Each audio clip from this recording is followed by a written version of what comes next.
অগ্নিমিতার সঙ্গে দেখা করে ঈশিতাকে বাঁচানোর উপায় পেয়ে গেল ফুলকি। হ্যাঁ বন্ধুরা, এমনটাই দেখা যাবে। তাই সম্পূর্ণ জানতে ভিডিওটিতে লাইক দিয়ে চ্যানেলটা সাবস্ক্রাইব করে দেখতে থাকুন। গল্পের শুরুতে দেখা যাবে ফুলকি সংশোধনাগারে সেই সাংস্কৃতিক অনুষ্ঠানের একটা পোস্টার দেখতে পায় আর বলতে থাকে, এখানে তো সাংস্কৃতিক অনুষ্ঠান হবে দাদাভাই। তখনই অংশু বলতে থাকে, হ্যাঁ, অগ্নিমিতা নামে একজন আছে, তার নাচের দলই এখানে প্রোগ্রাম করবে। আসলে জেলের মধ্যে যে কয়েদিরা আছে তাদের আনন্দ দেওয়ার জন্য। তখনই রোহিত বলতে থাকে, আচ্ছা অংশুদা, এখানে তো এই ভিড়ের মধ্যে যা খুশি তাই হতে পারে। তখন অংশু বলতে থাকে, তা ঠিক রোহিত, হতেই পারে, কিন্তু সেটার জন্যও কিন্তু সিকিউরিটি থাকবে। তখন ফুলকি বলতে থাকে, আচ্ছা দাদা ভাই, এই সুযোগটা কি রুদ্র সান্যাল মিস করবে? আমার না কেন যেন না মনে হচ্ছে যে এই ভিড়ের মধ্যে না কিছু একটা হতে পারে। তখন অংশু বলতে থাকে, আচ্ছা ফুলকি, তুমি তো দেখলেই ওই অরুণ মাইতি যে অবস্থা, আমাদের কিছুতেই হেল্প করবে না। এখন কি করবো বলো তো? চলো আমরা চলে যাই এখান থেকে। তখনই রোহিত আর অংশু চলে গেলে ফুলকি বেরোবার আগে তিওয়ারিকে দেখতে পায়। তিওয়ারিকে দেখে ফুলকি বলতে থাকে, একে চেনা চেনা মনে হলো না, কোথায় যেন দেখেছি। তখনই ফুলকি মনে পড়ে যায়, হ্যাঁ তাই তো, এ তো জামাইবাবুর দলের লোক, কিন্তু উনি এখানে কি করছে? না না, কিছু একটা তো উল্টাপাল্টা আছেই। আমার না খুব ভালো লাগছে না, একটুও ভালো লাগছে না। তখন রোহিত বলতে থাকে, ফুলকি দাঁড়িয়ে আছো কেন, এসো। তখনই ফুলকি গিয়ে বলতে থাকে, স্যার স্যার, আমি না একটু আগে জামাইবাবুর একজন লোককে আমি ভিতরে যেতে দেখলাম, আমার না কিছু ভালো ঠেকছে না। তখন রোহিত বলতে থাকে, কি বলছো ফুলকি, আগে বলবে তো যে তুমি এখানে রুদ্র লোককে দেখেছো। তখন ফুলকি বলতে থাকে, আসলে আমিও তো চিনতে পারিনি, কিন্তু এখন মনে পড়লো যে জামাইবাবুর দলেরই লোক। তখন অংশু বলতে থাকে, কি বলছো, কিন্তু এখানে তো রুদ্র চ্যানেলের অনেক লোকই থাকতে পারে তাই না, সেজন্য আসতে পারে। তখন ফুলকি বলতে থাকে, জানি না দাদা ভাই, কিন্তু আমার মনে হচ্ছে ঈশিতা দিদির সাথে নিশ্চয়ই কোনো না কোনো একটা কিছু খারাপ কিছু ঘটতে চলেছে। আসলে সে অনুষ্ঠানের দিনই হবে না তো। তখনই অংশু বলতে থাকে, ফুলকি এগুলো নিয়ে না শুধু শুধু মাথা খারাপ করো না। এখানে যে অরুণ মাইতি আছে না, সে হয়তোবা আমার সাথে কম্প্রোমাইজ করেনি, কিন্তু সেও কিন্তু অন্যায়কে প্রশ্রয় দেয় না। সেও কিন্তু খুব সৎ। তাই তার জেলের মধ্যে থেকে অন্য কিছু করা সম্ভব নয়। তখন রোহিত বলতে থাকে, আচ্ছা অংশুদা, এখানে অনুষ্ঠানের মধ্যে বাইরে কেউ এসেও তো এই ঘটনাটা ঘটাতে পারে। তখন অংশু বলতে থাকে, আচ্ছা ঠিক আছে, এটা নিয়ে না হয় পরে ভাববো, চলো এবার বাড়িতে যাই। ওইদিকে দেখা যাবে অরুণা রান্না করছে। তখনই অরুণা বলতে থাকে, ফুলকিরা সে কখন বের হলো, এখনো তো আসলো না। তখন পারমিতা বলতে থাকে, আসলে অংশুমান না ভাই আর ফুলকিকে নিয়ে একটু সংশোধনাগারে গেছে, ওই যে ঈশিতার সঙ্গে দেখা করতে। তখন লাবু বলে, সংশোধনাগারে কেন, কিছু হয়েছে? তখনই ফুলকি সেখানে আসে। এসে বলতে থাকে, আসলে জানো না মা, আমি না সেদিন বের হওয়ার সময় আমি জামাইবাবুকে কারোর সঙ্গে কথা বলতে শুনেছিলাম যে ঈশিতাকে একদম চুপ করে দিতে হবে, যে করে হোক কোনো শত্রুই রাখবো না। তখন এই কথা শুনে লাবু সহ সবাই চমকে যায়। তারপরে দেখা যাবে রোহিত বলতে থাকে, হ্যাঁ মা, আসলে সেই জন্যই না আমরা ঈশিতার সঙ্গে দেখা করতে গিয়েছিলাম, কিন্তু সেখানকার যে জেলার, সেই জেলার না খুবই কেমন যেন, সে না আমাদের ঢুকতেই দিল না, কোনো কথাই শুনতে চাইলো না। আমরা চেয়েছিলাম যে ঈশিতার ওখানকার সিকিউরিটিটা একটু বাড়িয়ে দিতে, কিন্তু উনি আমাদের কোনো রকম কোনো হেল্প করলো না। তখন এই কথা শুনে অবাক হয়ে যায় সবাই। তারপরে লাবু বলতে থাকে, আচ্ছা ভাই, এগুলো নিয়ে কি কিছু হবে? মানে রুদ্র কি কিছু করতে পারবে? তখন রোহিত বলতে থাকে, দেখ দিদি, ওর পক্ষে সবকিছু সম্ভব, সবকিছু সম্ভব। আর যা মানে বোঝায় তাতে মনে হচ্ছে যে ঈশিতাকেও শেষ করে দেওয়ারই চেষ্টা করবে।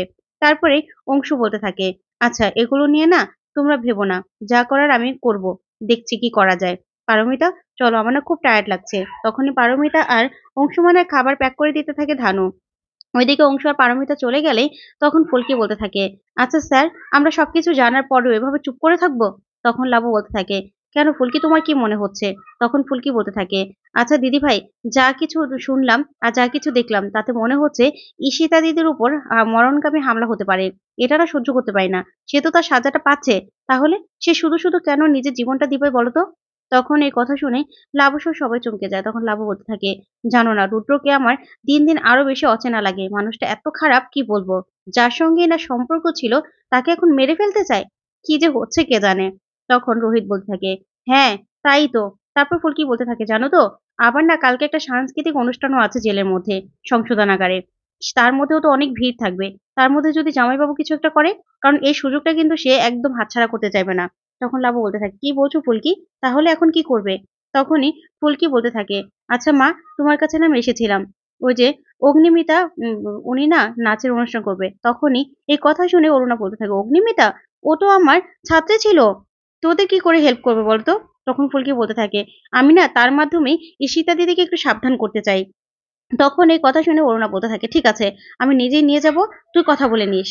ওইদিকে দেখা যাবে তেওয়ারি সেই টগরের সঙ্গে দেখা করে আর বলতে থাকে ঈশিতাকে মেরে ফেলতে হবে। তখন টগর বলতে থাকে, স্যার মার্ডার কেস নিয়ে কিন্তু জেলে এসেছি, সমস্যা হবে না, একদম মেরে ফেলবো। তখনই তেওয়ারি বলতে থাকে, দেখো ম্যাডাম কিন্তু ছদ্মবেশ নিতে পারে খুব ভালো, আর নিজেকে আত্মরক্ষাও দিতে পারে, সে কিন্তু খুব ট্যালেন্ট, তোমাকে বুঝতে হবে। তখন টগর বলতে থাকে, ঠিক আছে, আমি একটু আগে বাজিয়ে নেব, কিন্তু আমার টাকাটা। তখন তেওয়ারি বলতে থাকে, রুদ্রপ সান্যালের কাজ, টাকা তুমি হাতে পেয়ে যাবে, চিন্তা করো না। তখন এই কথা বলে টগর বলতে থাকে, ঠিক আছে, আগে দেখি ম্যাডাম কেমন নিজেকে রক্ষা করতে পারে। তারপরে দেখা যাবে জেলের ভিতরে ঢুকেই টগর ঈশিতাকে লাথি মেরে উঠাতে থাকে। তখন ঈশিতা ঘুম থেকে উঠে বলতে থাকে, কি কিছু হয়েছে? তখন টগর বলতে থাকে, এটা আমার জায়গা, এটা জায়গা ছেড়ে দে। তখন ঈশিতা উঠে বলতে থাকে, বললেই হলো, এটা তোমার জায়গা, তোমার জায়গা ওইদিকে, যাও যাও। তখন টগর বলতে থাকে, তোর এত বড় সাহস, তুই আমার মুখে মুখে আবার ইংরেজি বলছিস? তখন ঈশিতা বলতে থাকে, দেখো শুধু শুধু সিনকেট করবে না, একদম সিনকেট করবে না, তোমার জায়গায় গিয়ে তুমি ঘুমো।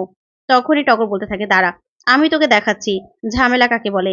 এই বলেই মাটির একটা কলসি নিয়ে ঈশিতার দিকে ছুঁড়ে ফেললেই ঈশিতা সেখান থেকে সরে যায়। তখনই ঈশিতা চিৎকার করে জেলারকে ডেকে আনে। তখনই জেলার মহিলা আসলে ঈশিতা সবটা খুলে বলে টগর মনে মনে বলতে থাকে, সাংঘাতিক মেয়ে একটা, একে তো সহজে বশ করা যাবে না। তখনই জেলার মহিলা সবটা শুনেই ঈশিতাকে আরেক জায়গায় শুতে পাঠিয়ে দেয়, আর টগরকে বলতে থাকে, দেখ টগর, তোর জন্য তো দেখছি কোথাও শান্তি পাবো না, তুই কেন এরকম ঝামেলা করিস বলতো? আর শোন, ভুলে যাস না, ঈশিতা রায়চৌধুরী কিন্তু মার্ডার কেসে এখানে এসেছে। তখন এই কথা বলে জেলা চলে গেলে টগরও ভয় পেয়ে যায়। ওইদিকে ঈশিতা কাঁদতে থাকে আর মনে মনে বলতে থাকে, কেন যে রুদ্রদার সঙ্গে আমি জুটিটা বেঁধেছিলাম, রুদ্রদার ফাঁদে পা দিয়ে আজকে আমার কি অবস্থা। তমালটা কেমন আছে? তমালের সঙ্গে তো দেখাও হলো না। আমি তো বুঝতেই পারছি না কি করছে। রায়চৌধুরী বাড়িতে থাকতে কি কোনোদিনও ভেবেছিলাম আজকে আমার এই অবস্থা হবে? এই ভেবেই ঈশিতা কাঁদতে থাকে। অন্যদিকে দেখা যাবে সেই অগ্নিমিতা নাচের স্টুডেন্টকে নাচ শেখাচ্ছে। ঠিক তখনই ফুলকি আর অরুণা সেখানে আসে। ফুলকি আর অরুণাকে দেখে অগ্নিমিতা বলতে থাকে, ম্যাডাম আপনি? তারপরে ওর স্টুডেন্টকে সবাইকে পাঠিয়ে অগ্নিমিতা বলতে থাকে, বসুন ম্যাডাম বসুন, আপনি এতদিন পরে এসেছেন, আমাদের কি ভালো লাগছে। তারপর অরুণা বলতে থাকে, যাক তোমার নাচের স্কুলটা ভালোই হয়েছে, কয় বছর হয়েছে খুলেছো? তখন অগ্নিমিতা বলতে থাকে, ম্যাডাম 2 বছর হয়েছে, জানেনই তো এর জন্য আমি কত কষ্ট করেছি, নিজে নাচের উপরে পড়াশোনা করেছি, সবকিছু করেছি। তারপরেই ফুলকিকে দেখে অগ্নিমিতা বলতে থাকে, ওকে তো হ্যাঁ হ্যাঁ চিনি তো, ও তো বক্সার ফুলকি দাস তাই না? তখনই অরুণা বলতে থাকে, হ্যাঁ আমার আমার বৌমা। তারপর অগ্নিমিতা বলতে থাকে, হ্যাঁ বলুন ম্যাডাম। তখন ফুলকি বলতে থাকে, আসলে আপনি তো সংশোধনাগারে একটা সাংস্কৃতিক অনুষ্ঠান করবেন তাই না? তখন অগ্নিমিতা বলতে থাকে, সংশোধনাগারে? তুমি কি করে জানলে?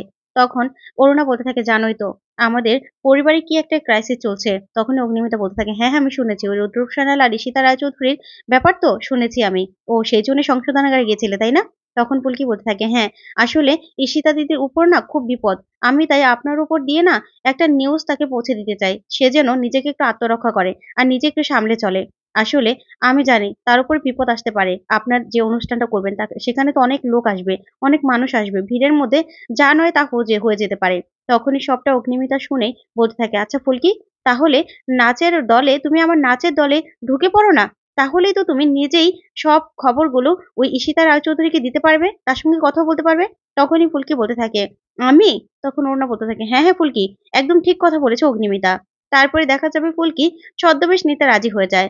তো বন্ধুরা এবার কি ফুলকি আর রোহিত পারবে ঈশিতাকে বাঁচাতে? তোমাদের কি মনে হয় কমেন্ট করে জানাও। ধন্যবাদ।